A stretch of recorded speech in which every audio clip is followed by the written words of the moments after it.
Muchas gracias, Giovanna.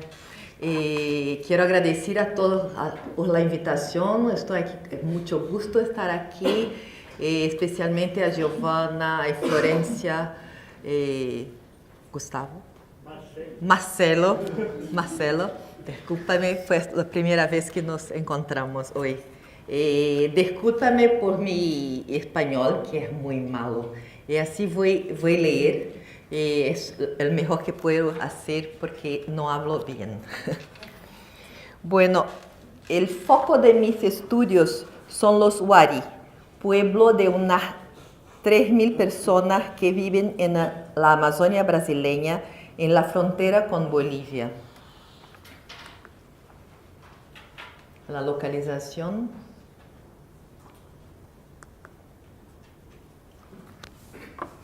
Convivo con ellos desde hace 31 años. Llegué allí por la primera vez en agosto de 1986, aún como alumna de maestría de posgraduación en Antropología Social del Museo Nacional en Río de Janeiro. Desde entonces los visité más de 15 veces para estancias que varían de 1 a 4 meses.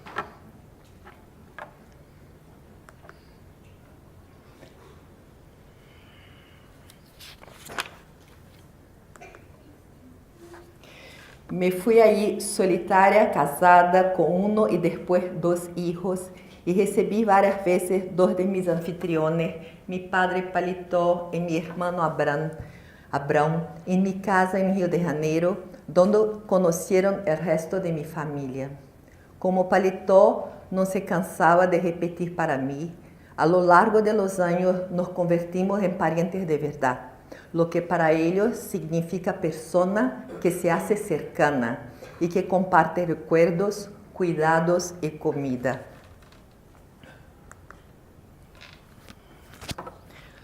Quiero decirles algo de este recorrido y por medio de él mostrar que los Wari entienden el parentesco como algo que se refiere no solo a las relaciones entre las personas, sino que incluye las relaciones con otros seres, sobre todo con los animales.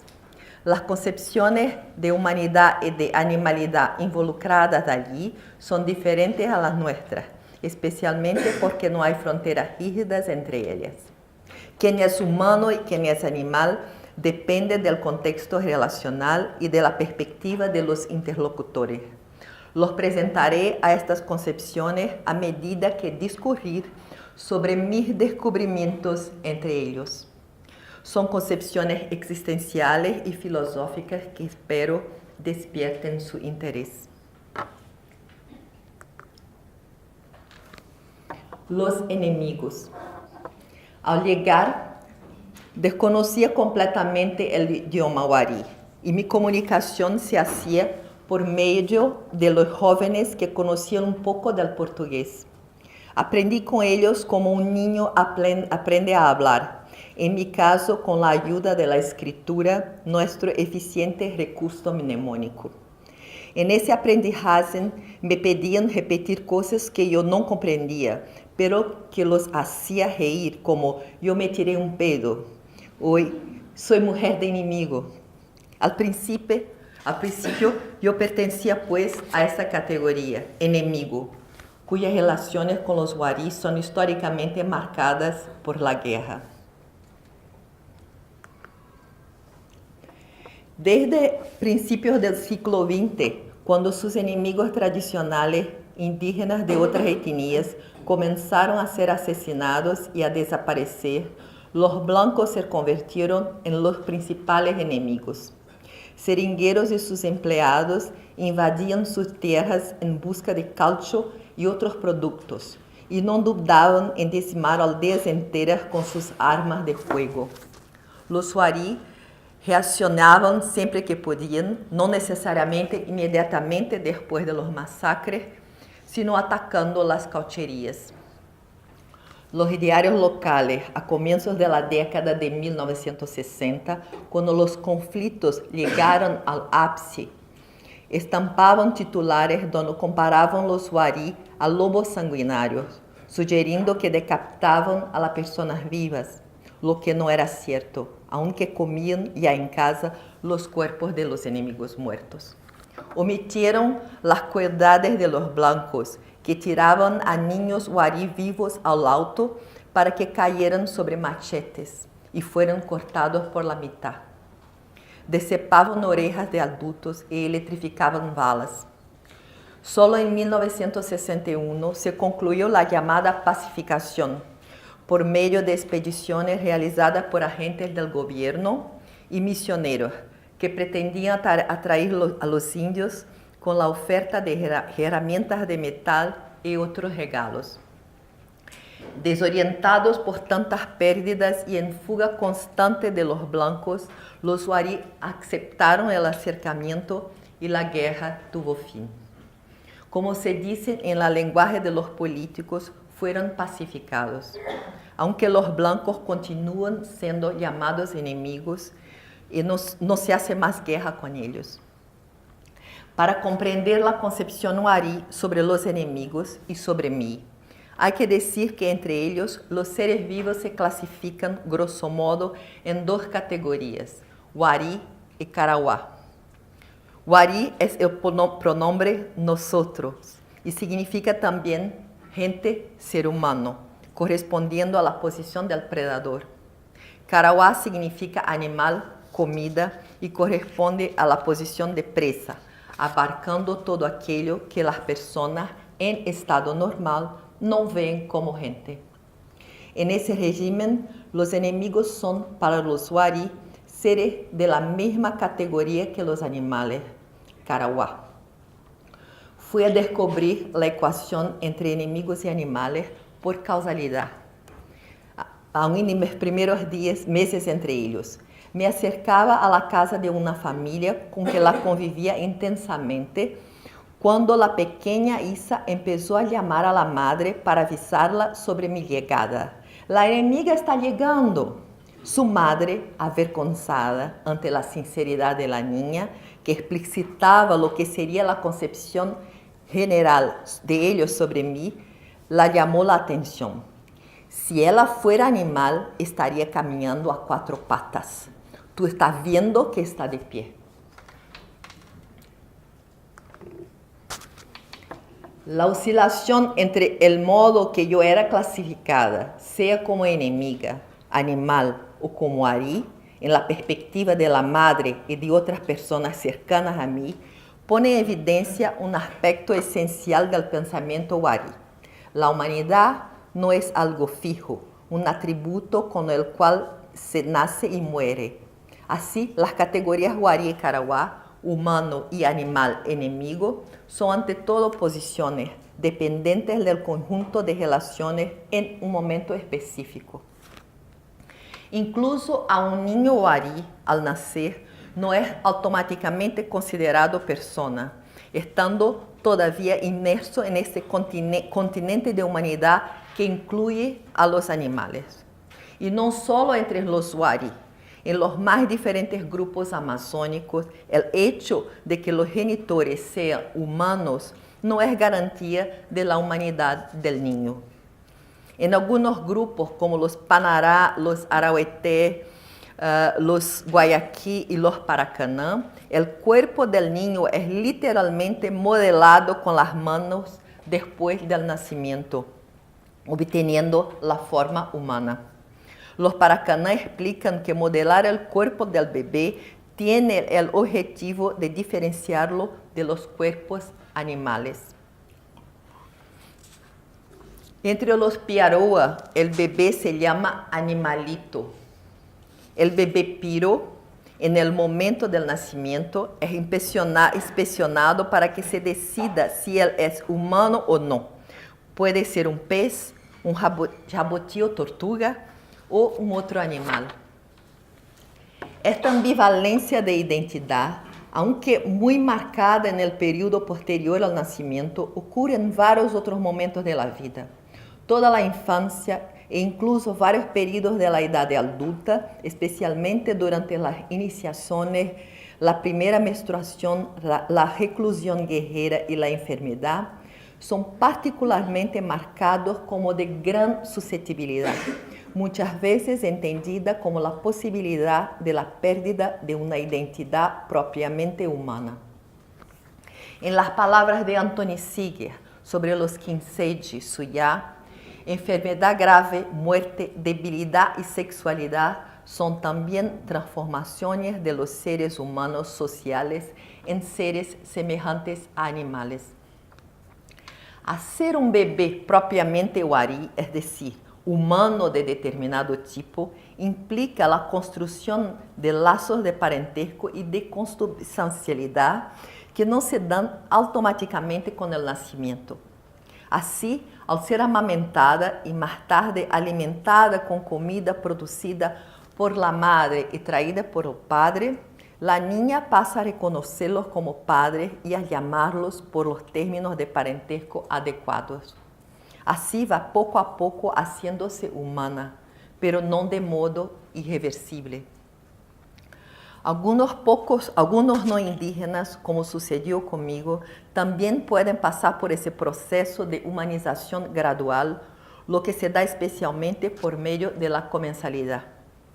Los wari insistían para que yo comiera ciertas comidas que veían como típicas de ellos, como larvas de insectos asados y piojos, además, por supuesto, de casas, miel y frutas, sobre lo que evidentemente no necesitaban insistir.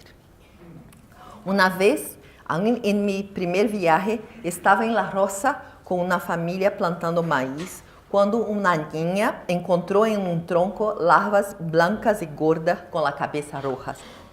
Se trata de una delicia para los wari, que lo celebran asándolas enrolladas en hojas de palmeras.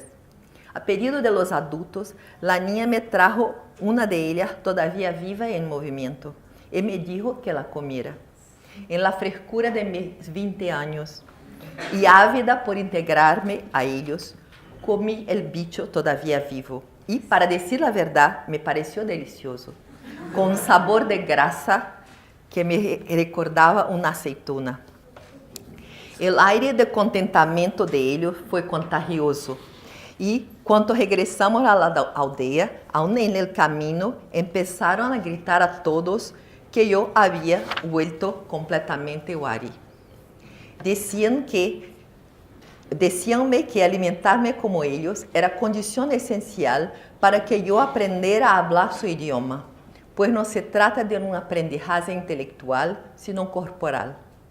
Mi cuerpo, convirtiéndose en un cuerpo wari, automáticamente se expresaría en la lengua wari. Ante mi apertura para esa transformación, fui adoptada por ellos, primero por la familia del chamán Pekari, Wan-e, y después de la muerte de este, por la de su hermano, Palitó, a quien llamé de padre hasta su muerte en enero pasado.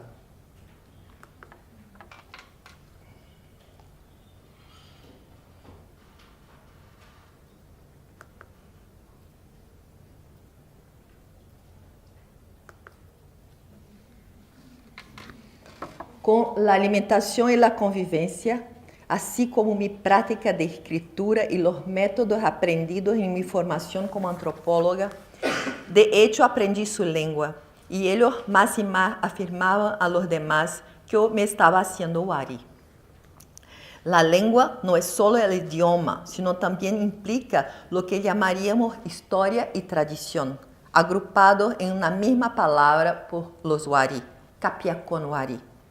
Una vez, ante una misionera lingüista que vivía entre ellos hace 30 años y hablaba fluentemente su idioma, sin los errores gramaticales que yo cometía, ellos dijeron, para mi enorme constreñimiento, que ella no hablaba la lengua de los wari si comparada a mí.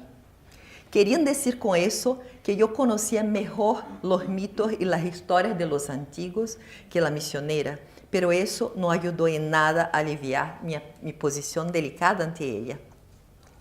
Mi regreso a ellos, después de unos meses ausente, era siempre visto con desconfianza, pues querían comprobar si yo era todavía humana, o si me había vuelto completamente blanca, enemiga nuevamente. Palitó, mi padre wari, Muchas veces me riñó por haber olvidado algunas palabras y por hablar la lengua con más dificultad en los primeros días del regreso. En algunos días, sin embargo, me volvía nuevamente humana a sus ojos. Esto no implicaba un cambio físico en mi cuerpo, sino un cambio de afectos que los Wari no diferencian del cuerpo. Cuando quieren decir que a una persona le gusta el agua fría, por ejemplo, o que aprende rápidamente una tarea, dicen, su cuerpo es así. Los hábitos típicamente Wari, como gustar de carne de caza, quedar junto a las personas, catar piojos, y confieso que no conseguí comerlos, hacían que me vieran como humana, Wari, y no más como enemiga. A tal punto los afectos y el cuerpo se mezclan que atónita presencié a Paletó durante una visita que hicimos juntos a una aldea Wari lejana, comentar que yo tenía el mismo formato de piernas que él, evidencia de nuestra relación de filiación. Tener afectos y cuerpo Wari no implicaba la pérdida de mis afectos occidentales o blancos, de mi gusto por la ciudad o por ciertas comidas, o de mi capacidad de hablar portugués.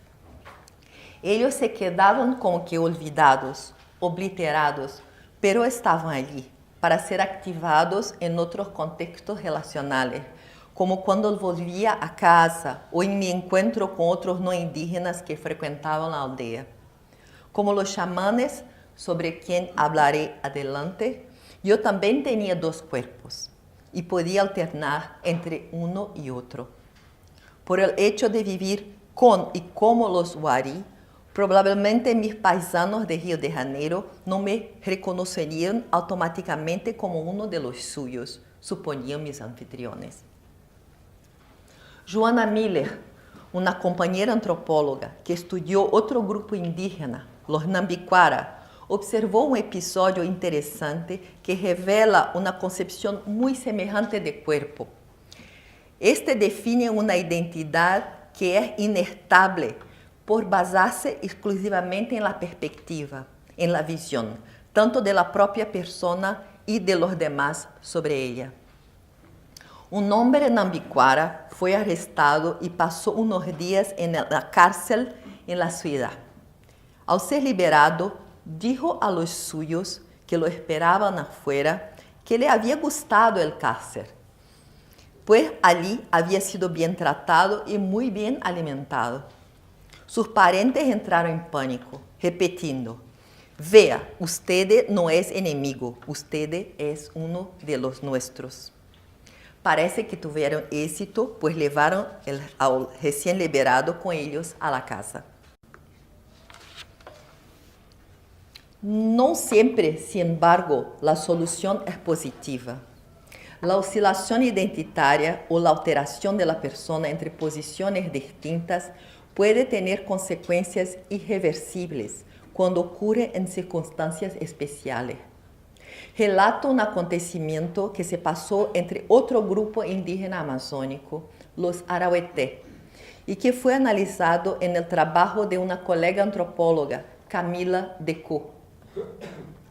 Se constató, a partir de las inspecciones regulares de equipos de salud a las aldeas, que una niña indígena con cerca de 1 año no ganaba peso y se enfermaba con frecuencia.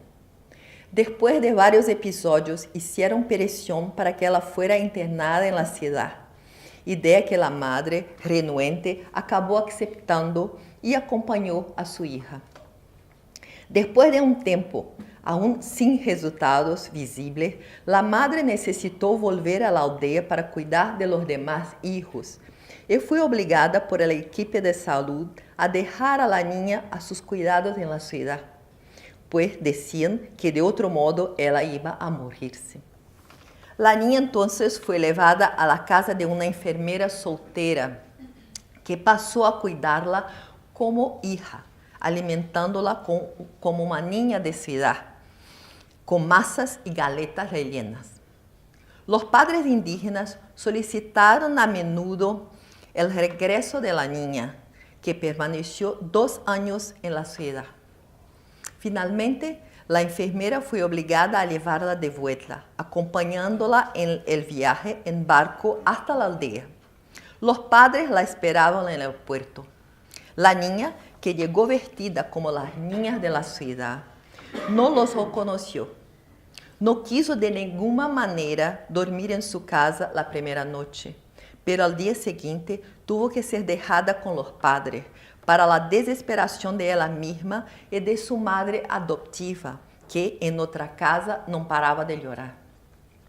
La niña ya no comprendía el idioma de los padres y no aceptaba la comida que le ofrecían.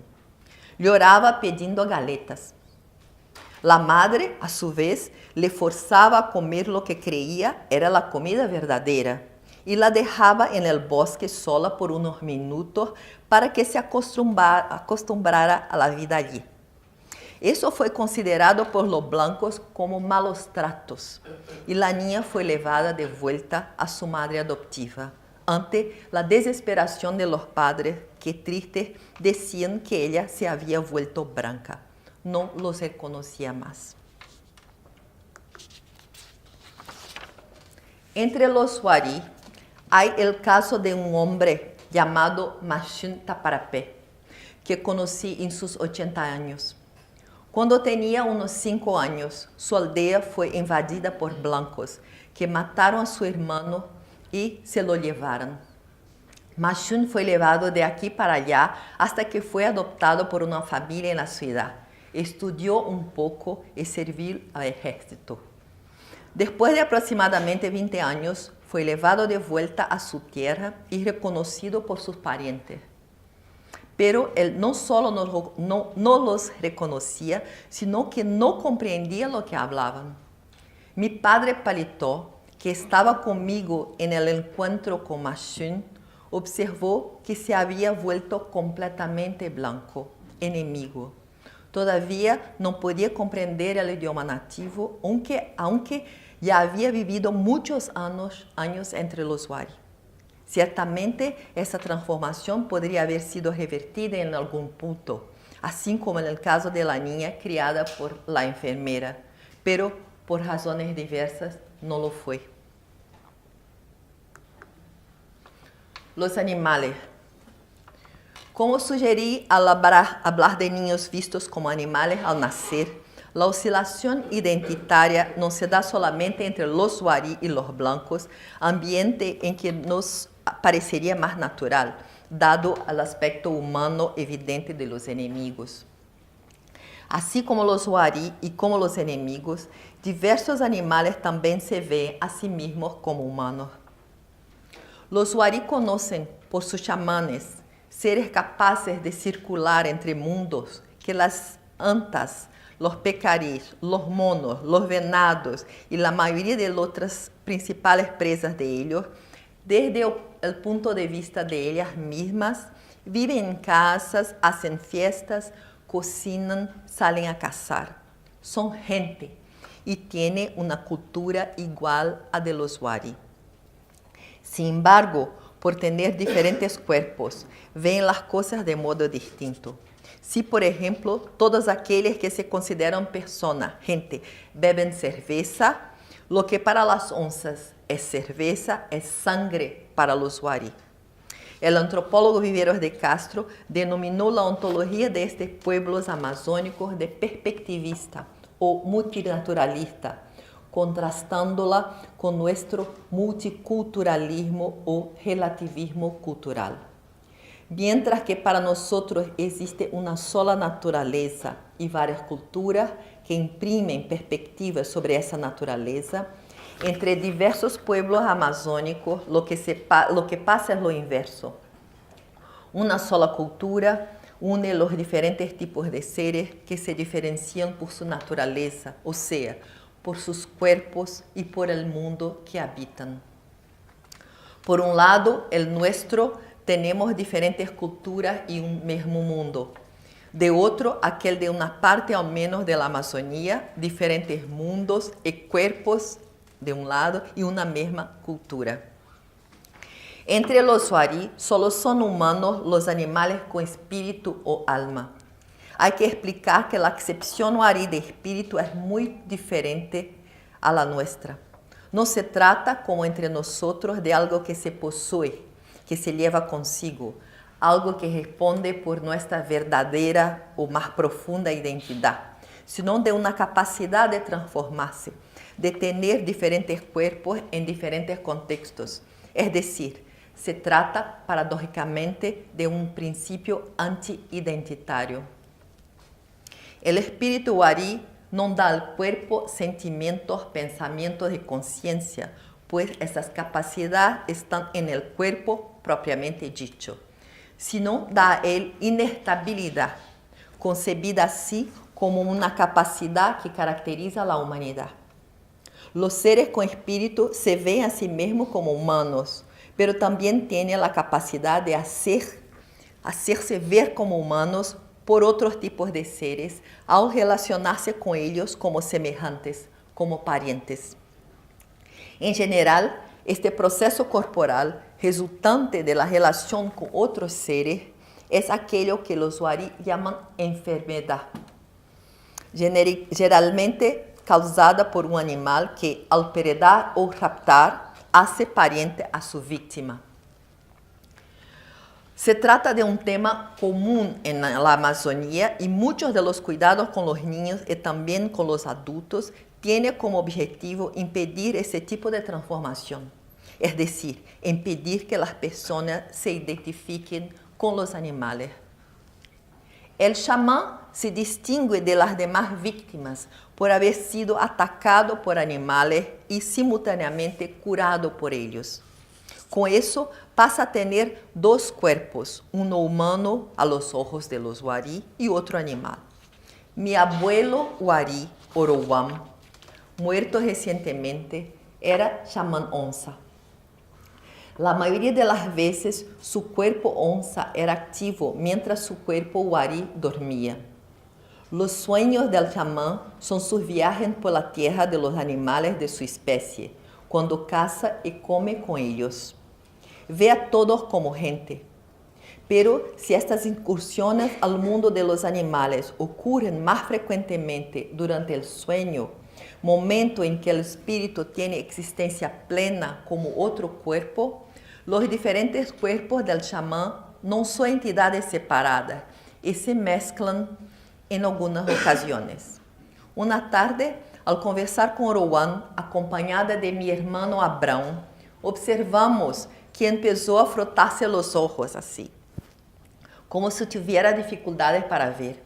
Abrão, sabendo de lo que se trataba, comenzó a hablarle al oído, llamándole de abuelo y pidiéndole que mirara bien, pues éramos ambos sus nietos. Afortunadamente salió bien, pues Abrão vino a explicarme después de que Orowam se estaba volviendo onza y nos veía como presas. En otra ocasión, le propuse a Orowam entrevistarlo con una videocámara sobre su vida en medio a las onzas. Él se sentó en un pequeño banco conmigo ante él y varias personas curiosas alrededor de nosotros. Orowam pasó entonces a alternar su conversación conmigo con conversaciones paralelas con interlocutores que me eran invisibles y con los que hablaba en voz baja, volviéndose hacia el lado derecho, así que hablaba. Una vez más, mi ignorancia de lo que ocurría no era compartida por los Wari presentes, que inmediatamente se alejaron, con las madres afligidas pidiendo que sus hijos se apartaran de las onzas. Ellos tampoco las veían, pero sabían que estaban allí. Orowam hacía la traducción simultánea de las conversaciones paralelas. Me decía que las onzas me querían atacar, pero que él les había dicho que no lo hicieran porque me consideraba su pariente. Esta oscilación de perspectiva no se restringe a los chamanes, pudiendo ocurrir con cualquier persona, siendo considerada un riesgo constante. El cazador en el bosque encuentra a una persona y va a su casa, descubriendo después de que ella no es un semejante, sino un animal. Descubre esto muchas veces por observar algo peculiar en la forma de la persona, como en los relatos de raptos por onza, cuando ese animal, tomando la forma idéntica de un pariente cercano de la persona, la lleva lejos, hasta que, después de unos días, en medio a la persecución de los parientes de la víctima, revela a ellos algunos de sus rasgos animales, como la cola, por ejemplo. Algunas veces la víctima se da cuenta por no reconocer los hábitos, especialmente los alimentos de aquella supuesta persona y de sus paisanos. Comen gusanos diciendo que se trata de caza, duermen en árboles diciendo que está en redes, etc. Por eso encuentra un modo de escapar y volver a casa. Si por causalidad está viendo el animal como un perfecto semejante y percibe sus hábitos como análogos a los suyos, será capturada por él, lo que significa que se habrá convertido en su semejante. Si quiere volver a casa, ya no será reconocida por los suyos, sino tomada por un animal. En eso, la comensalidad tiene un papel central, no solo por el hecho de que la misma comida constituye cuerpos similares, sino especialmente porque ser capaz de compartir comida es signo importante de identidad de perspectiva.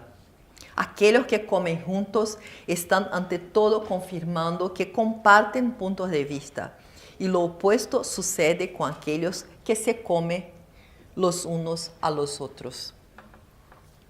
Las personas, los animales y las cosas solo existen de una determinada forma a partir de perspectivas específicas. En las palabras de Viveros de Castro, comentando sobre la cosmología de los indígenas Machinguenga, yo cito: lo que parece suceder en el perspectivismo amerindio es que sustancias consideradas substantivos como pez, serpiente, red o canoa son de algún modo usadas como si fueran indicadores relacionales. Pueden ser comparados a términos de parentesco. Por ejemplo, usted es un padre solamente porque hay alguien para quien usted es padre. Algo es un pez solamente porque es un pez para alguien. Así, las proposiciones del tipo gente es mono de onza, encontradas en diversas etnografías, son, como mostró Tania Lima para los Yuyá, de la misma naturaleza de esta otra. Mi tío es abuelo de mi hijo. Así, si soy vivo, el tucunaré es un pez para los Yuyá. Si soy muerto, el tucunaré es un cadáver. Esto es justamente el perspectivismo. No hay ninguna realidad objetiva, natural o dada. Las cosas, como las personas, están constituidas en las relaciones y surgen como resultado de ellas. Personas inestables.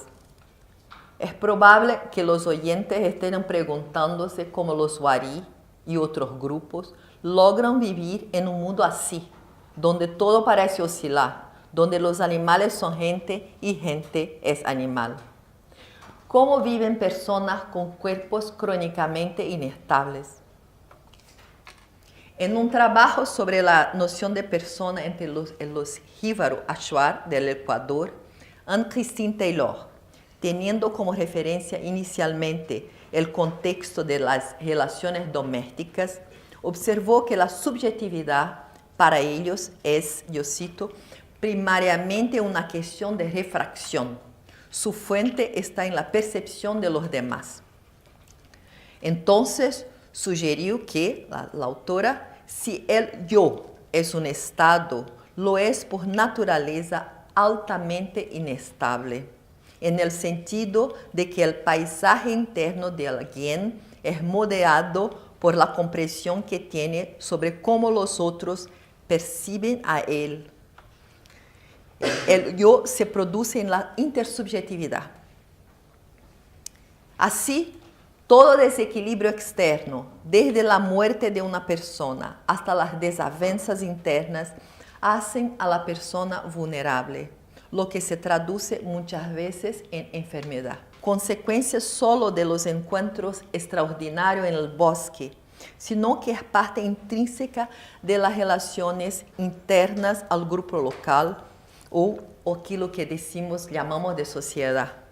Depender de la imagen del otro para la concepción de sí produce, de hecho, una significativa vulnerabilidad. Taylor sugiere entonces que, ante ello, debemos procurar entender los medios por los que se adquiere, lo cito, una subjetividad mínimamente estable, necesaria, si no para la supervivencia física, dado el grado extremo de ansiedad generado, al menos para la reproducción de la tradición. Para ella, esta estabilización se da por medio de las relaciones de parentesco, que permiten la construcción de imágenes de sí estables en los entes cercanos, en la forma de memoria de los actos de cuidado y afecto, lo que, como vimos, corresponde a la fabricación de cuerpos semejantes a partir de un potencial extendido de subjetividad. Otro modo de minimizar la ansiedad o de lidiar con la vulnerabilidad señalada por la autora es, entre los jíbaros, el encuentro con un espíritu ancestral que ofrece a la persona la imagen de su futuro, lo que nos remite al movimiento típicamente amazónico en dirección a la alteridad, en la búsqueda de la experiencia desde el punto de vista del otro sobre sí. Así tenemos guerreros que adoptan el punto de vista del enemigo y chamanes que adoptan el punto de vista de los animales para permitir a los demás la experiencia indirecta de alteración. De la misma forma, se puede comprender el movimiento generalizado y bien documentado hacia la experiencia del punto de vista de los blancos. Como dijo Tania Lima para los Yujá, el verdadero conocimiento está condicionado no por la retirada del sujeto, sino por su apropiación de una posición entre las muchas allí existentes. La vulnerabilidad generada por la estabilidad de los cuerpos se resuelve entonces en dos sentidos. El primer de ellos es la neutralización de este potencial de transformación por medio del aparentamiento y de los procedimientos curativos y profilácticos. El segundo es la maximización de este potencial, en el sentido de un movimiento constante, pero controlado, de experiencia de sí a través de otra mirada. Un último punto sobre el cuerpo se refiere a la idea de su imposible totalización. Esto me parece un punto esencial, pues el carácter partido, porque posicional de los cuerpos amazónicos es una de sus características centrales. De este modo se diferencian, por ejemplo, del cuerpo que surge en los enfoques fenomenológicos como el de Merleau-Ponty, según el cual, si el cuerpo es, como en la Amazonia, igualmente fuente de toda la percepción, él existe como realidad por medio de la suma de estas percepciones. El perspectivismo amazónico, al contrario, en el perspectivismo, las diferentes perspectivas no se suman, no son complementarias ni equivalentes. Esto no quiere decir que una sea intrínsecamente más verdadera do que la otra, sino que la relación entre estas perspectivas es siempre contextual, de modo que la jerarquía entre ellas, como por ejemplo, quién es gente, quién es animal, quién come y quién es comido, es el resultado de la agencia de las personas en relación y siempre puede ser revertida. El cristianismo. En el caso de los Wari hay todavía un importante cambio histórico a considerar. Hasta el final de los años 1990, los Wari vivían de la manera descrita por mí. Por un lado, constantemente amenazados por los animales, pero con la garantía de que podían mediar adecuadamente esas relaciones a través del respeto a los tabús y las maneras de mesa, de modo a no desagradar a los animales y correr el riesgo de ser predados por ellos. Dedicaban también un intenso cuidado a los niños y a los demás parientes para estabilizarles y asegurarles una humanidad específicamente wari. En suma, haciendo de ellos parentes. Los chamanes constituían también una importante garantía en el mantenimiento de la humanidad de los wari, al mediar las relaciones con los animales, evitando así que los wari fueran capturados por ellos, o trayendo de vuelta el espíritu de una víctima que se volvía animal. Otro modo de garantir la posición de humano era la predación, es decir, la imposición de su perspectiva sobre una presa al transformarla en comida. Yo soy el humano, diría el cazador, y por eso yo como tú. Esto sucedía no solo con los animales, sino también con los enemigos, un modo de diferenciarse de ellos. La predación y la ingestión eran, para los wari, las formas más fuertes y contundentes de diferenciación, así como la comensalidad era la forma más importante de semejanza. En el caso de los enemigos, la guerra era también fuente de conocimiento sobre sí y sobre la sociedad, pues permitía a los matadores que se identificaban al enemigo la experiencia desde otro punto de vista, la visión desde fuera.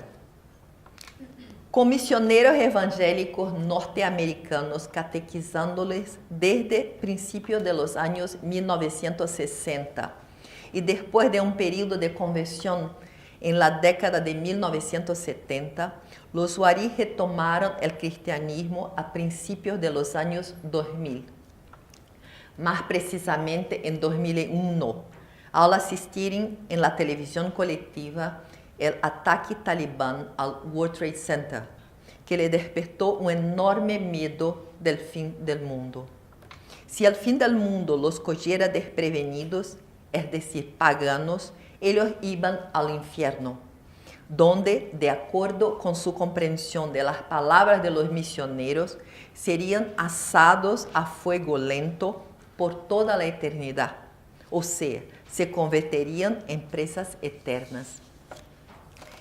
Dentro del cristianismo se encantaron con el libro del Génesis, traducido a su lengua junto con varios otros libros bíblicos. Recuerdo que en el Génesis Dios coloca a los humanos como señores, dueños, líderes de los animales y de las plantas, que pasan a existir para alimentar y servir a los humanos. Esto es Génesis 1:26.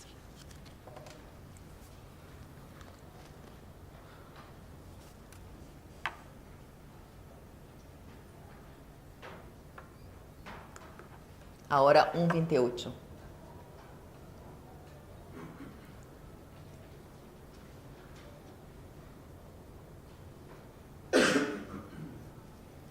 Esto es una traducción de la traducción en la lengua wari. Ante la inestabilidad que los amenazaba, los wari se interesaron en adoptar la perspectiva divina sobre el mundo, al igual que los chamanes adoptan la perspectiva de los animales. Ver el mundo de la perspectiva divina implicaba la desvinculación de los animales, que perdían sus capacidades humanas y dejaban así de ser una amenaza a los wari. Muchas de sus oraciones en los cultos, dirigidas en voz alta directamente a Dios, hablan justamente de ese cambio de perspectiva, o sea, de la aceptación de Dios, el reconocimiento de su fuerza y de su acto creador. Una oración.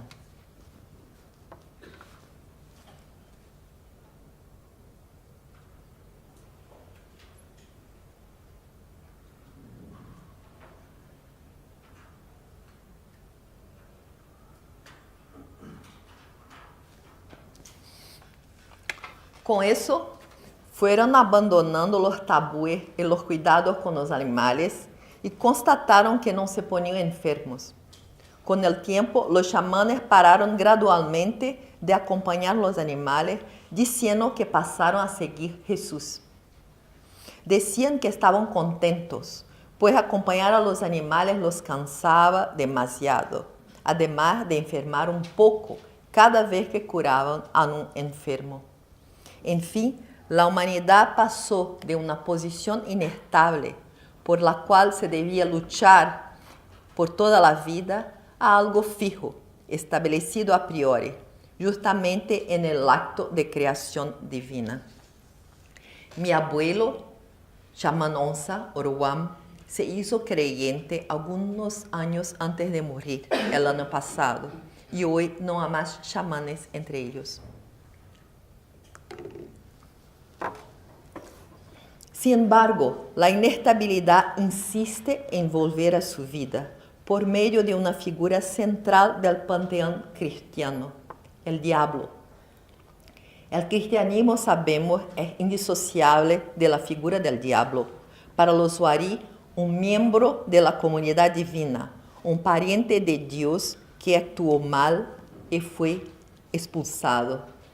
El diablo pronto pasó a actuar restituyendo la agencia a los animales, poseyéndolos y haciéndoles actuar como humanos, causando nuevamente enfermedades en los Wari.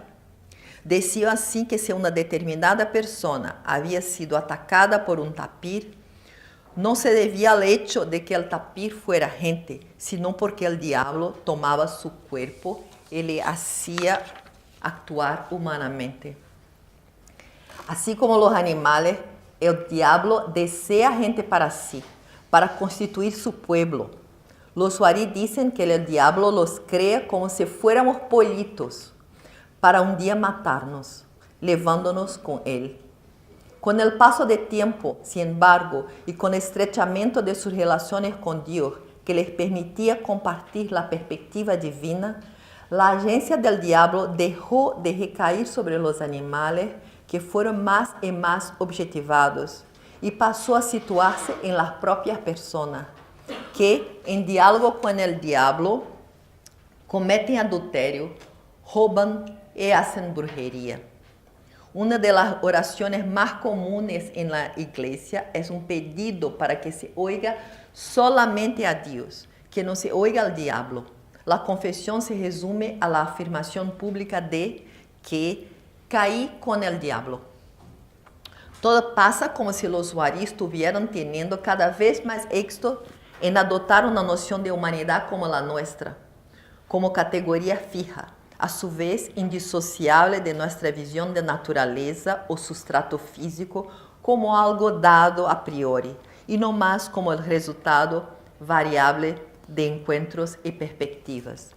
Y evidentemente ese cambio tan radical no puede ser atribuido solamente al cristianismo, pues por iniciativa de los mismos misioneros pasaron a frecuentar escuelas instaladas en las aldeas, donde aprenden sobre la naturaleza en las clases de ciencias. Ante todo eso, algo nos llama la atención. Los Wari dicen que solo se hacen cristianos plenos en el cielo, donde el diablo ya no puede actuar y donde acaban definitivamente todas las posibilidades de ataques por animales y todas las rivalidades y problemas intrínsecos a las relaciones entre los afines. No hay afinidad en el cielo. Todos son hermanos, personas exactamente iguales, que visten las mismas ropas. La comprensión aguda de la relación entre cristianismo y individualismo, especialmente en la versión protestante, transformó a todos los habitantes del cielo en individuos casi caricaturescos. Cada persona vive sola en una casa, sin contacto con las demás. Pasan el día escribiendo la palabra de Dios, dictada directamente por Él, que sin embargo no puede ser visto.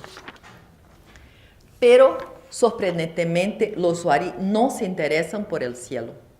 Al enumerar las razones que los llevaron a ser cristianos, menciona ante todo el miedo al infierno, donde se harían presas eternas, porque allí jamás se finaliza el proceso de azar, jamás se apaga el fuego.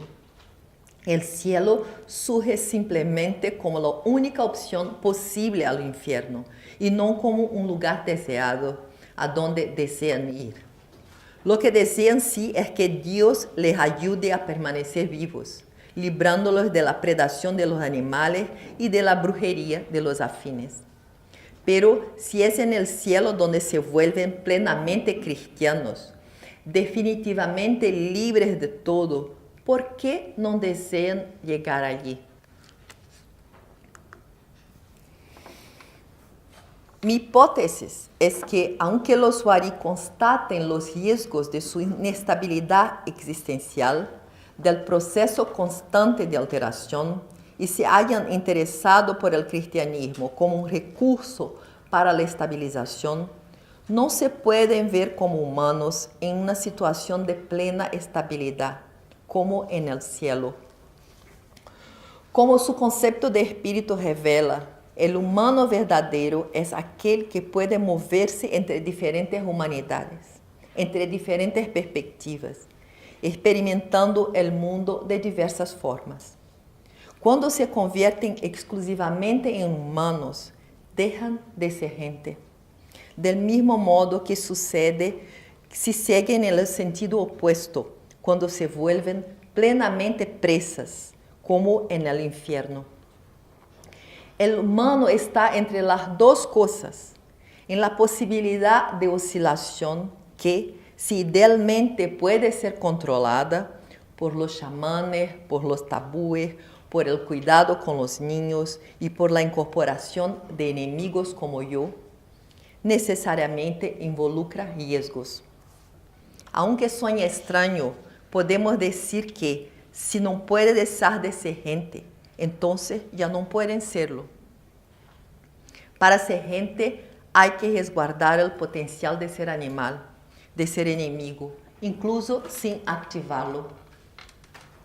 Entre las implicaciones de esta instabilidad para su visión de mundo, la convivencia con los Wari me mostró que ellos entienden que es normal y aceptable la coexistencia de perspectivas distintas y algunas veces contradictorias. Cuando están entre nosotros, los blancos buscan conocer nuestro mundo y dialogar con él sin imponer su punto de vista y sin someterse al nuestro, a la excepción de la perspectiva de Dios, que tiene un poder que les interesa. Recuerdo una vez, alrededor de 1987, en la que conversaba con una pareja de amigos Wari. La mujer me preguntó de dónde venía la lluvia y le expliqué que el agua se evaporaba y formaba las nubes para entonces volver agua nuevamente y caer sobre la tierra. Ella, sorprendida, me preguntó: ¿y el lago allá arriba? ¿No es de allí que viene la lluvia? Mi constreñimiento por estar interfiriendo en el pensamiento de ellos, de estar imponiendo mi opinión, un pecado grave para nosotros antropólogos, fue luego diluido por la observación de su marido. Mira, para ella es así, para nosotros viene del lago. No hubo discusión ni argumentación. La multiplicidad de visiones impregna su lenguaje. Los Wari, así como algunos otros pueblos amazónicos, refieren todas sus palabras a personas específicas. No se dice así: se mató mucha caza, se pescó mucho. Incluso los fenómenos que consideramos naturales están vinculados al narrador o observador. No hay una expresión en lengua Wari para algo como el día nació. Se dice: el día ha nacido para mí. Incluso sus traducciones bíblicas, que a tomar por la enseñanza de los misioneros fundamentalistas que trabajan junto con traductores nativos, deberían ser lo más fieles posible al texto sagrado, incorporan esa idea de múltiples perspectivas. En todas ellas se especifica claramente la fuente de la información, como por ejemplo, Jesús dijo que tenemos que ofrecer la otra cara, dicen ellos, refiriéndose a los misioneros. De la misma manera, siempre insertan la partícula tal vez en las construcciones gramaticales en el futuro. Por ejemplo, dicen, los muertos van a volver a vivir, tal vez. Ni siquiera el texto bíblico es tratado por ellos como unívoco, generalizante y seguro. En este sentido, están lejos de ser los cristianos fundamentalistas que parecen ser. Tiene, por lo tanto, incluso con tantos cambios, mucho ainda a enseñarnos sobre la convivencia de perspectivas distintas, ofreciendo interesantes soluciones para la implosión de la enfermedad individualista y fundamentalista que nos asola.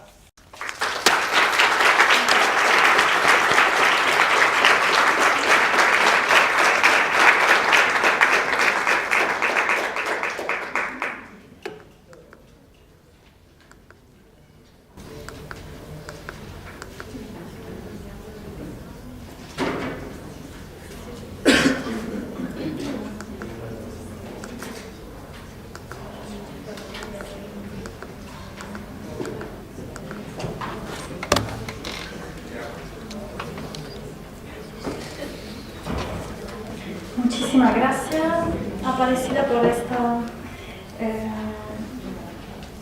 este resumen realmente maravilloso y muy completo. Fue realmente casi como viajar entre los países. Te agradecemos mucho también con el acompañamiento de las imágenes visuales. Realmente fue muy interesante, muy lindo. Te agradecemos mucho. Podemos abrir un espacio para las preguntas. Si alguien quisiera hacer una pregunta, pueden aprovechar. Tenemos unos minutos. Tenemos un pequeño tiempo, así que...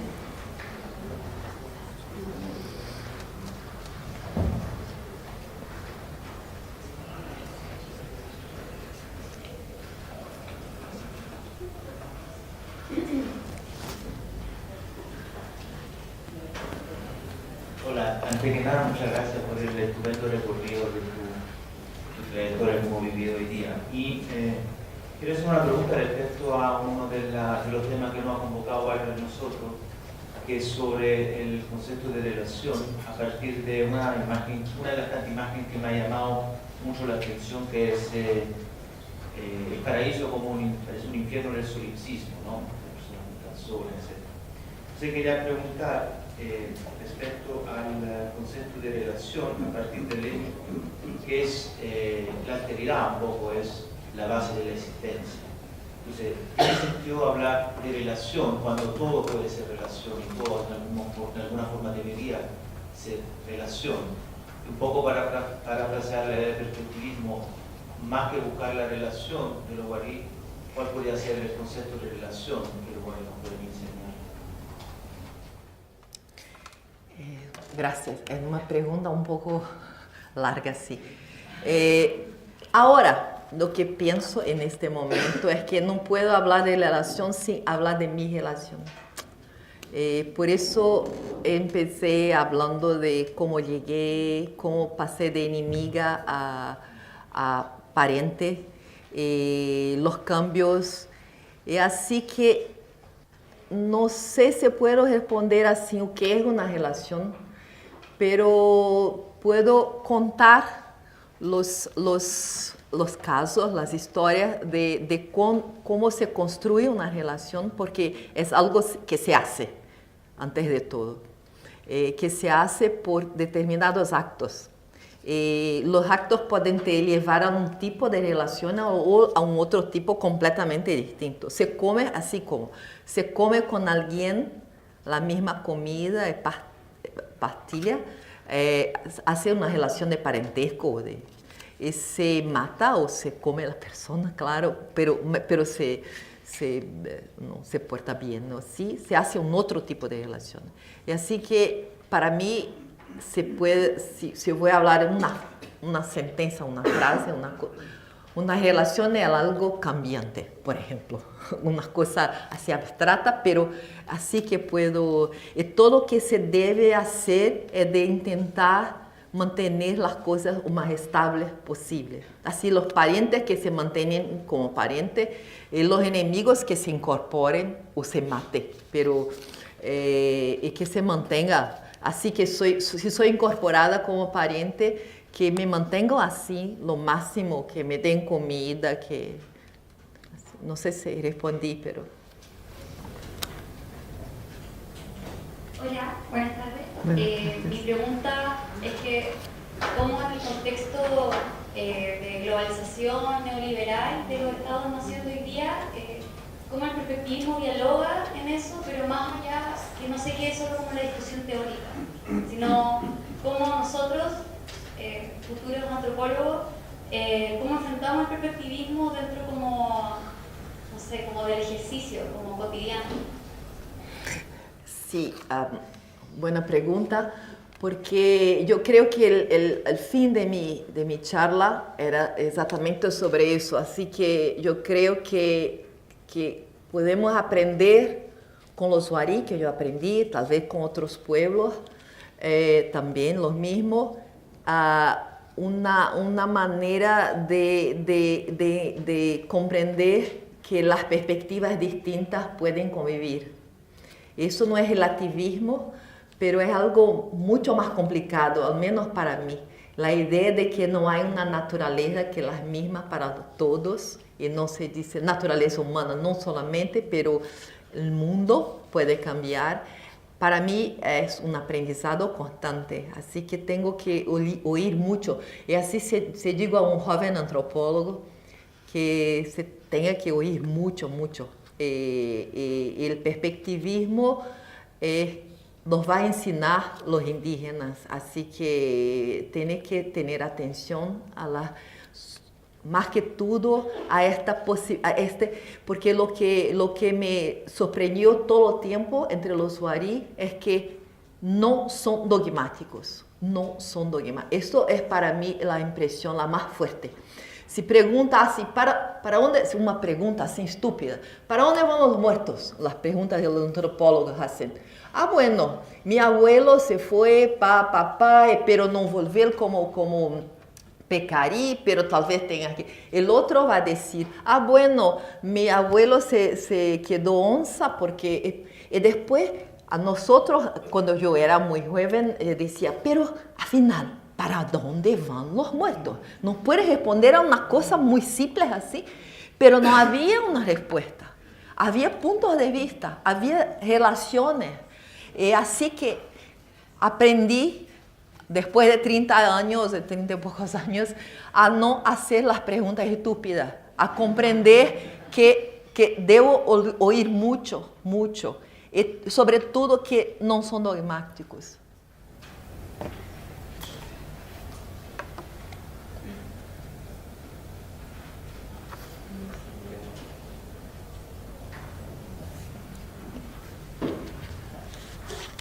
Sí, yo tenía una pregunta en relación a como al perspectivismo de los Wari, ¿cómo se inscribe o cómo ellos interpretan las relaciones de género?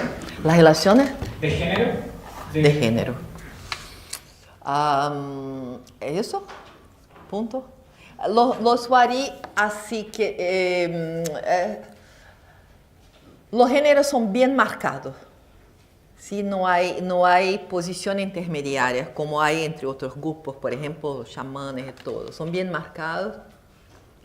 Y los Wari no piensan así que para ellos lo más marcado es la diferencia entre la perspectiva humana y la perspectiva no humana.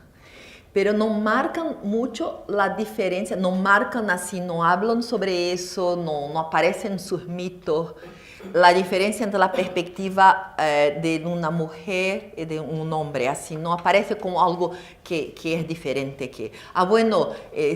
Se volvió mujer y empezó a mirar las cosas. No se habla así.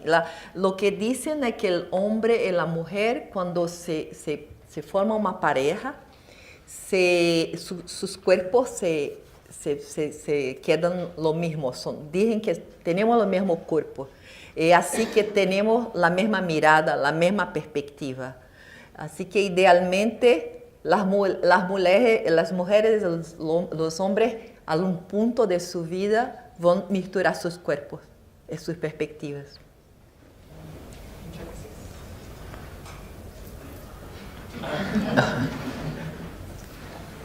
Muchas gracias por esta presentación que me recuerda al texto que leí hace algunos años tuyo sobre los cuerpos inestables, crónicamente inestables, que significó para mí una revolución.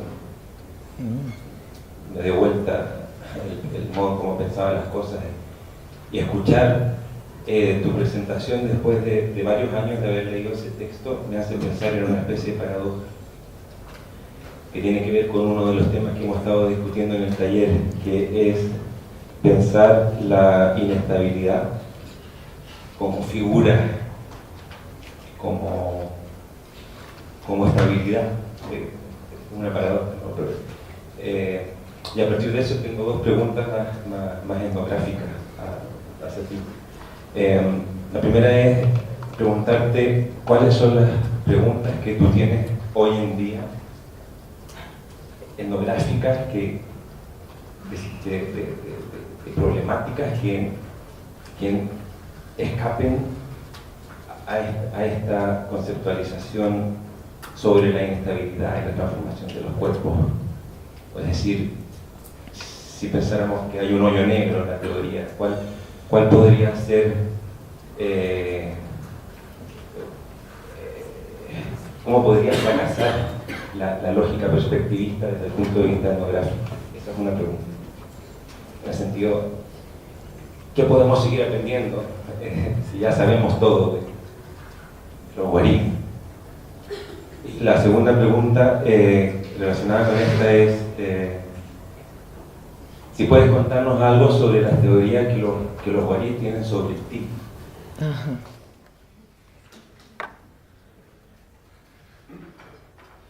Bueno, la primera. Yo evidentemente no sé casi nada sobre los guarí, claro. Sigo aprendiendo y sigo haciendo pesquisa y campo y todo. Y ahora lo que mis cuestiones etnográficas se vuelven a la escuela y la educación intercultural. Porque después de 15 años trabajando en la iglesia local, los guarí mismos me dije ahora que continúan cristianos, mas están muy interesados en la educación intercultural. Y así que van a la escuela y a la universidad también. Y yo comencé a seguirlos, así que toda mi vida voy a seguir los guarí, la iglesia, ahora la escuela. En la escuela me llamó atención las clases de ciencias, fue lo que más me llamó atención, porque en la educación intercultural, mismo así, las clases son relativistas y no perspectivistas. Así que, por ejemplo, se va a enseñar, así, yo digo de un ejemplo que estoy estudiando en Brasil y todo, no sé cómo se pasa aquí, hay muchos casos muy diferentes, estoy consciente de eso, pero el profesor, por ejemplo, de física hizo un dibujo en el cuadro del sol y los planetas. Y después se volvió a la clase en portugués porque son indígenas de diferentes grupos étnicos. Y preguntó, en las culturas de ustedes, ¿qué se habla sobre eso? Y así que los indígenas decían, bueno, mi abuelo cuenta un mito en que el sol es una persona. El otro, pero no sé si acredito. El otro decía, pero el sol. Y así que lo que me llamó la atención es que lo que estaba dado era el dibujo del sistema heliocéntrico. Y que a partir de ahí lo que se preguntaba era sobre visiones, ¿sabes? Visiones culturales sobre una naturaleza que es evidente que es la ciencia. Y así me empecé a me interesar mucho, porque comencé a comprender que no habría, yo estoy exagerando un poco, es claro, mucha diferencia en lo que yo escuchaba en los bancos de la iglesia y después en los bancos de la escuela. En todos ellos se hablaba de una naturaleza, allá creada por Dios, y en la escuela la naturaleza de la ciencia. Y así que en los dos contextos no había un lugar para el perspectivismo indígena. Y así que los huarí se quedaban muy confusos. Pero yo estoy segura que el aprendizaje de la iglesia, en la iglesia, fue esencial para que pudiesen estar en las clases de ciencia. Sin la iglesia no podría estar en las clases de ciencia. Y así que eso es mi cuestión ahora. Así mi cuestión, las cuestiones que me coloco son cómo pensar una educación perspectivista, por ejemplo. Educación perspectivista. Si la escuela es inevitable, ¿cómo pensar? ¿Qué se puede hacer en las clases? ¿Y qué mis amigos, mis compañeros indígenas hablan de cómo piensan las clases de física y sobre todo de matemática, que me interesa muchísimo, porque nosotros tenemos la matemática como la ciencia la más pura, la más, digamos, sin los afectos de la química, de la física, está allá, describe la realidad. Y así que la matemática indígena es muy diferente. Y me interesa mucho cómo se hace la traducción. Y así que trabajo con traducción, sea traducción en la iglesia y ahora traducciones en la escuela. Y sobre el punto de vista de los usuarios sobre mí, no sé decir. Hay gente que me tiene por enemiga, con blanca enemiga, la misma categoría, y hay gente que me ha hecho pariente. Mi padre me llamaba todo el tiempo de hija, nunca mi nombre, siempre hija. Y bueno, tuvimos una relación muy próxima, las dos familias. Así que es muy, yo creo que me veía como hija, así yo creo. Porque yo lo veía como padre. Y yo creo que es así recíproco. Pero hay otros que no, así que es muy variable. Puedes oír buenas cosas y malas cosas. Así. Hola, muchas gracias por la presentación. Yo quería preguntar qué relación tienen los guaríes con el arte. ¿Sí? A ellos les nacía representar tal como nosotros lo hacemos con el teatro, la danza, algo con respecto a eso. Bueno, así, yo que sé que los guarí no piensan, los guarí no hacen dibujos, casi no hacen pinturas corporales, no hacen dibujos en la cerámica, hacen cestaría, pero sin diseños, sin dibujos. Así que no sé decir si hay la música, pero no creo que tengan una concepción de arte que de la misma forma. Nunca pensé sobre eso, sobre arte, sobre la categoría arte. Hoy día en las escuelas tienen una disciplina que se llama arte. Y lo que los profesores hacen, porque no saben qué hacer, es de pedir a los alumnos, los chicos que hagan dibujos de libros, así que diseñan elefantes, ¿sabes? Las cosas así extranjeras, tal vez.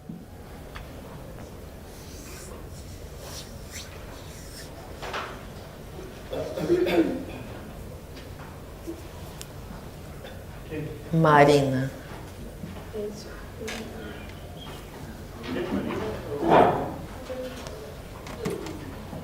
Y gracias por decirme, me encantó el desarrollo sencillo pero a la vez denso. Y quería preguntarte un detalle que no sé si me pasó, las relaciones con los otros, el tema del casamiento que nosotros podríamos endogamia, exogamia, no sé si no escuché bien también qué número hoy, difícil decir qué números son tanta gente, ¿verdad? Pero cómo ese tema, por ejemplo, con los Nambiquara, ¿verdad? O con otros pueblos vecinos, de la relación interétnica y parental a la vez, y cómo se construye eso, o reconstruyen quiénes son los otros cercanos o los que terminan siendo parientes de los, con quiénes se casan. Los Wari son endogámicos, la mayoría se casan entre ellos. Ahora, hace, no sé, 5 años o algo así, empezaron a se casar con algunos indígenas que están solitos, así, no con, por ejemplo, no hay un casamiento de Wari con Nambiquara, por ejemplo, o con Tupari, hay casos, pocos casos, más, sobre todo con los que, por ejemplo, están sin familia, que van a vivir junto con los Wari por alguna razón, así. Hay ahora también algunos casamientos con blancos, que también son vecinos, que viven en la cercanía y que se casan con mujeres Wari. Empieza a acontecer, no hay muchos casos, pero comienzan a hacer.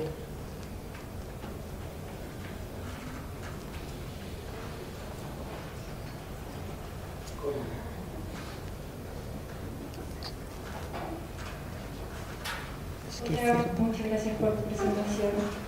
Quería saber cuál era, o cómo se da en el juego, en los niños, o si existe juego entre los adultos, si hay un cambio de perspectiva durante el juego, o cómo sucede. ¿Los juegos? Sí. Durante el juego, por ejemplo, en la imitación de los animales, quizás en un niño, Los juegos, porque yo fui con mis hijos cuando eran niños muchas veces a los Wari. Y lo que hacían, por ejemplo, mi hijo más joven, los juegos que hacían era un juego de guerra todo el tiempo. Los niños lo llamaban para, vamos a matar enemigos. Y yo preguntaba, ¿qué hace? Yo estoy a matar enemigos, mamá. Y así. Y no había juegos de imitación así de animales, no había.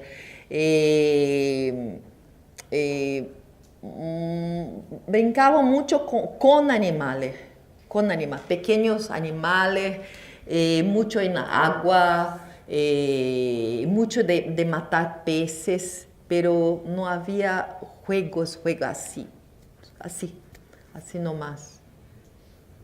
Hay Marina aquí. Ah, sí. Gracias, voy a escucharme acá. Quería que contaras un poco cómo están los Wari sin chamanes.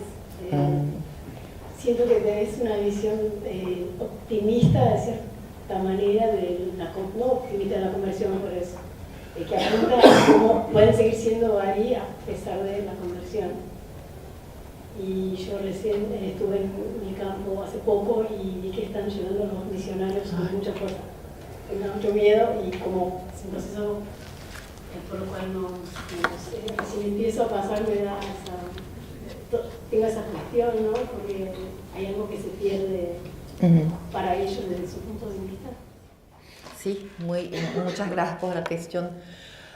Yo para comenzar a hablar, yo soy totalmente contra el trabajo de misionarios entre indígenas, totalmente contra, sí. Bueno, sí, no hay más chamanes, pero las enfermedades son tratadas con antibióticos, sí, con antibióticos básicamente, sí. Y hay porque las cosas vienen juntas, sí, no hay chamanes, hay los antibióticos, hay otras enfermedades como presión alta, diabetes, cáncer, porque la alimentación se cambió completamente también. Todo el cristianismo y el mercado, todo viene junto. Así que es un cambio muy grande. En el principio, los chamanes, mi chamán, mi abuelo, Una vez estaba con él y una madre llegó para preguntar, ¿puedes mirar mi hijo y todo? Él dijo, va Jesús, va a tu Dios, pídele, yo no voy a hacer nada. Estaba muy rabioso. Pero ahora los Wari dicen que no se necesita más de chamanes porque los animales no atacan más. Sí se hacen las brujerías, pero las brujerías la gente no chamanes pueden descubrir dónde está la cosa que van a hacer. No hay necesidad. Los chamanes no eran hechiceros, y también no eran los especialistas en deshacer la hechicería. Pero yo estoy de acuerdo porque yo he hecho análisis más pesimistas. Yo creo que es un cambio muy importante, muy serio, que es una transformación de su ontología, de su visión del mundo, de todo. Pero lo que aprendí estudiando, porque si miramos hacia el grosso, es un choque, así que es muy diferente. Y cuando volví a los Wari en 2002, después de algunos años, y cuando volvieron creyentes después, estaba muy chocada. Pero después fui aprendiendo a trabajar con las pequeñas cosas, las palabras. ¿Cómo se traduce eso? Y empecé a ver que mismo si hay un cambio y si piensan diferente, hay cosas que entran de los pensamientos Wari, que entran en las traducciones, que entran dentro de la iglesia y que permiten una especie de alternancia así de perspectiva. No es lo mismo que ser la gente que es onza, gente, no es lo mismo, pero por ejemplo, voy a dar un ejemplo para mí muy claro. Los misioneros para hacer la traducción de la Biblia en la lengua Wari trabajan con traductores Wari. Los Wari no tienen una palabra para amar.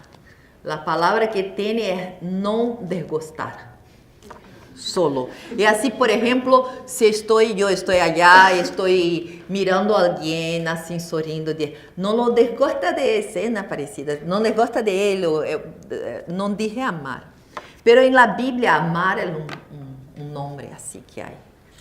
En otros nombres, los Wari utilizaron los nombres en portugués, por ejemplo, en otras traducciones.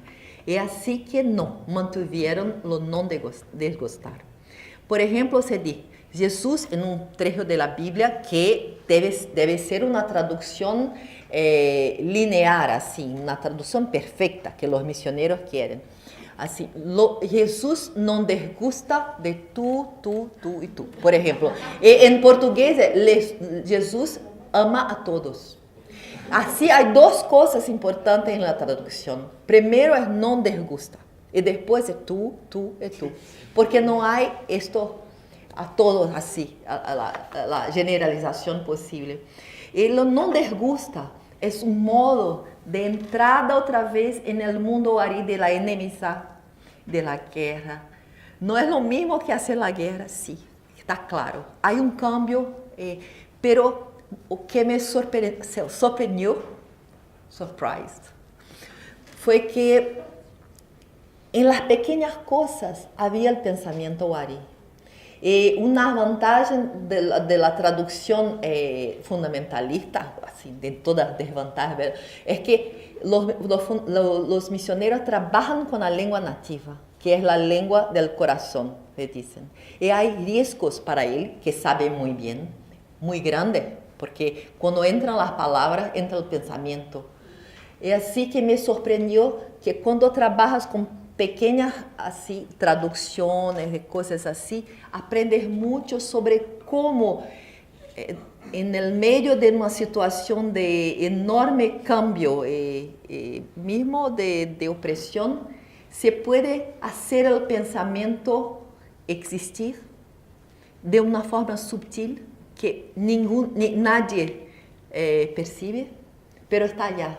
Y cada vez que se dice Jesús no desgusta de ustedes, ya está el perspectivismo, por ejemplo. Es un modo de...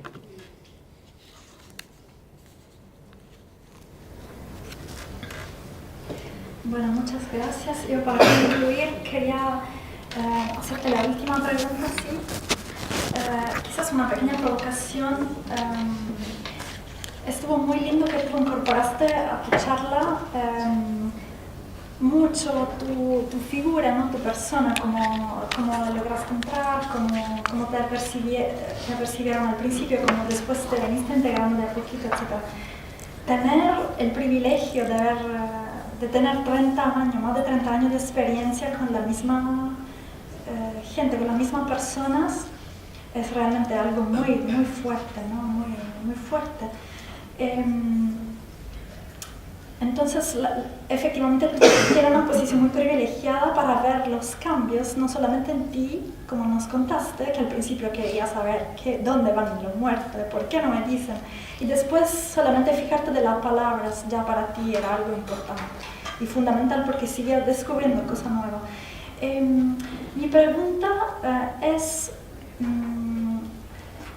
a lo largo de toda tu carrera, de toda tu experiencia, de toda tu investigación en 3 décadas, con las mismas personas, con la misma gente, bien distante de tu mundo, ¿no? Geográficamente, etc. Es complicado llegar 2 días todas las veces. Entonces, realmente un viaje hasta geográfico para llegar y involucrarte, que comporta muchas cosas, reinsertarse cada vez, acostumbrarse al idioma, etc. Estaba pensando que efectivamente el proyecto antropológico no puede prescindir de lazos, de relaciones muy fuertes que se establecen. Pensando en esta perspectiva de nuestro taller, también de la mesa redonda que tuvimos un rato antes, quisiera preguntarte si piensas que es posible que la relación entre nosotros, los antropólogos y los pueblos con los cuales compartimos, porque fundamentalmente tenemos un proyecto de conocerlo profundamente, de traducir ese conocimiento hacia los demás, puede ser una relación efectivamente recíproca. O si el hecho que nosotros tenemos una agenda no va a cambiar y por lo tanto las 2 partes son desbalanceadas y siempre lo van a estar. Es un poco una provocación, pero quisiera también preguntarte si puede darnos como un mensaje para nuestros estudiantes, ¿no? También que... sí, porque decidir de estudiar la antropología como pregrado significa que vas a cambiar tu vida, vas a adoptar una perspectiva u otra y es una forma mentis que te acompaña, ¿no? En la vida. Entonces, eso. Sí, muchas gracias. Sobre las agendas diferentes, mi relación con los Wari, para mí es difícil decir mi relación con los Wari, así, porque hay gente que me gusta, hay gente que no me gusta tanto. Yo no me he hecho parente de todos, no. Así mismo que los llamen como parente porque sigo a mi padre. Si mi padre llama a alguien de padre, yo llamo de abuelo. Así puedo llamar a todos como parentes. Pero no hizo parentes entre todos. Hay gente mucho próxima y hay gente que no es tan próxima. Y así que yo creo que sí, con mi padre y mi familia más cercana, allá es recíproco, sí, yo creo. Yo pienso que es recíproco, que tenemos, digamos, una agenda común que es de conocernos unos a los otros. Así que puede enseñarme podría antes enseñar mi padre y yo que lo enseño también así mis cosas. Me he visitado en mi casa muchas veces, lo hice a conocer la ciudad y todo. Y así que creo que há como que 2 níveis, assim como se falava aqui na mesa redonda antes, que há agendas políticas, pode ser, ou intelectuais que não se casam, que não se combinam, ou que são sempre diferentes, pero há algo que se hace relacionalmente, que é entrar e conhecer certas pessoas e aprender com essas pessoas, hacer gente dentro de una familia. Así que hoy es lo que pienso sobre mi trabajo. Y así que para mí es cada vez más necesario hablar sobre mi relación con ellos, con las personas allá, para hablar sobre una cuestión así, sobre relaciones, sobre las guerras, sobre inimigos, sobre parentesco. Pienso cada vez más en cómo me incorporaron y cómo me hicieron parente, como así. Para los jóvenes, yo creo que no tengo nada a decir, fiquen quietos y escuchen mucho. Pero para mí es muy importante, yo digo a todos mis estudiantes, aprendan la lengua. No se puede trabajar si no se habla la lengua de la gente que te oferta, para mí, en mi experiencia, la lengua fue la puerta de entrada, la puerta del parentesco, la puerta del aprendizaje. Así que aprender la lengua como una crianza, que fue como yo aprendí, porque en mi tiempo no había gramática y todo, repetía las cosas y se reía de mí y todo, pero estaba así que era obsesivo para mí aprender la lengua. Así que no empecé a trabajar mismo antes de poder hablar. Y los viejos luego comprendieron lo que quería y decían los jóvenes, que habían jóvenes que hablaban portugués, no hablan portugués con ellos, nunca, no hablan, quieren aprender. Porque para los varios la historia, la tradición y la lengua es la misma cosa. Como sabían que yo quería aprender la historia, la tradición y todo, me hicieron los jóvenes hablar solo en Huari, así que hablé en Huari desde siempre. Y mismo hoy que muchos jóvenes hablan portugués, jamás hablan conmigo en portugués. Es como tenemos un pacto, una cosa que la gente habla en Huari todo el tiempo. Yo creo que eso es lo más importante porque hay, digamos, grupos que hablan muy bien el español, el portugués, y así que es muy fácil porque el comienzo es muy difícil. Si no habla, y la gente habla muy bien el portugués o el español, se comunica rápidamente en español y así se va. Pero si hace fuerza para no hablar, para hablar la lengua de la gente, yo creo que hay un cambio radical y que así sí comprende lo que se pasa un poquito.